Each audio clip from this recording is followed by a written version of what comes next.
Ada kalanya Allah itu menduga seorang dengan miskin, karena kalau dia dibiarkan kaya, dia makin jauh daripada Allah dengan kekayaannya. Ada kalanya Allah memberi sakit kepada seseorang, kalau dia sehat justru digunakan kesehatannya untuk hal yang dimurka oleh Allah.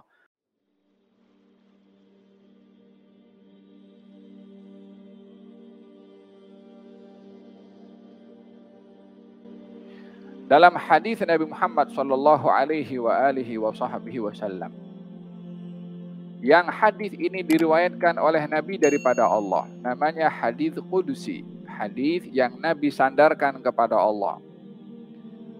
Katanya Allah berfirman, "Ana inda dhanni abdi bi falyadhunna bi ma syaa."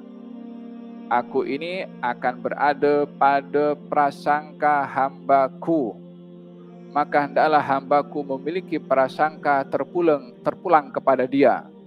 Ingin memiliki prasangka yang mana satu kepada aku, yakni kepada Allah.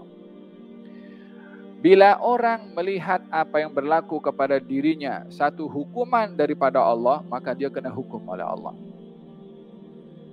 Bukan karena Allah benar menghukum kepada dia, tapi karena buruk sangkanya dia kalau Allah menghukum, maka jadilah itu sebagai hukuman.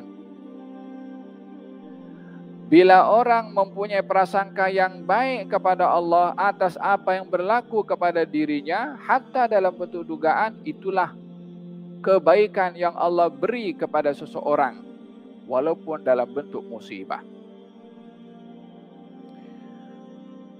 Dalam hadis Nabi Muhammad SAW, beliau bersabda, ada kalanya Allah itu menduga seorang dengan miskin, karena kalau dia dibiarkan kaya, dia makin jauh daripada Allah dengan kekayaannya.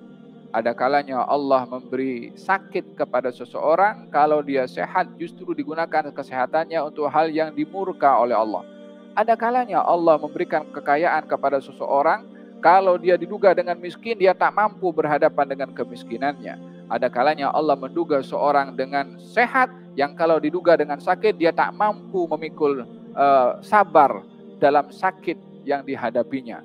Jadi hikmah yang disimpan oleh Allah di dalam dugaannya dan juga dalam nikmatnya adalah cukup luas untuk kita melihat di sebalik apa yang berlaku, bukan hanya daripada zahir yang berlaku.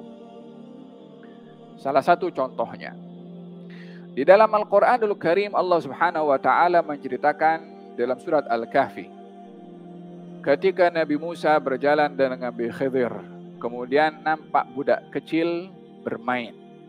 Nabi Khidir dekati budak itu dan dibunuh oleh Nabi Khidir. Nabi Musa tegur, kenapa kamu bunuh budak kecil yang tak berdosa? Qatalta nafsan zakiyatan bighairi nafsin laqad ji'ta syai'an nukra. Hai Khidir, kenapa engkau bunuh budak kecil?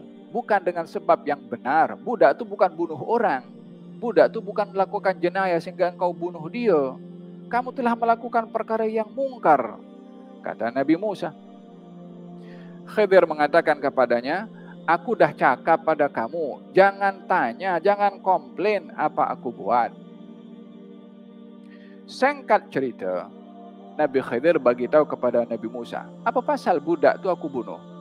Katanya, wa ammal ghulamu fakana abawahu mu'minaini fakhashina ay yurhiqahuma tughyana wa kufra. Budak kecil yang aku bunuh itu, dalam pengetahuannya Allah yang diberitahu kepada aku, orang tua dua budak itu orang baik, orang beriman.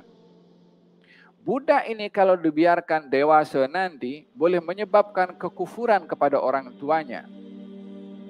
Jadi Allah berkehendak melindungi orang tuanya daripada perbuatan si budak tadi yang boleh menyebabkan kekufuran orang tua, dengan dihantarkan Nabi Khidir untuk membunuhnya, supaya terselamat orang tua daripada fitnah anaknya, dan anaknya pun juga terselamat karena dibunuh masih kecil, dia tidak akan terlibat dalam kekufuran. Jadi yang dilakukan oleh Nabi Khidir itu yang nampaknya bunuh dosa besar, nampaknya begitu, tapi hikmah di sebalik apa yang dilakukan kebaikan yang tak terbayangkan. Dalam contoh ini, Allah ingin memberitahukan bahwa apa yang kita hadapi dalam hidup ini, walaupun nampaknya ia adalah suatu perkara yang berat untuk dilalui oleh seorang manusia, khususnya bagi orang yang beriman, di sebalik apa yang kita nampak berat, sejuta kebaikan disimpan oleh Allah Subhanahu wa taala. Disinilah letak baik sangka kepada Allah bila berlaku sesuatu kepada kita di luar yang kita inginkan. Ada beberapa hikmah daripada berbaik sangka kepada Allah Subhanahu wa taala. Larangannya adalah berburuk sangka kepada Allah.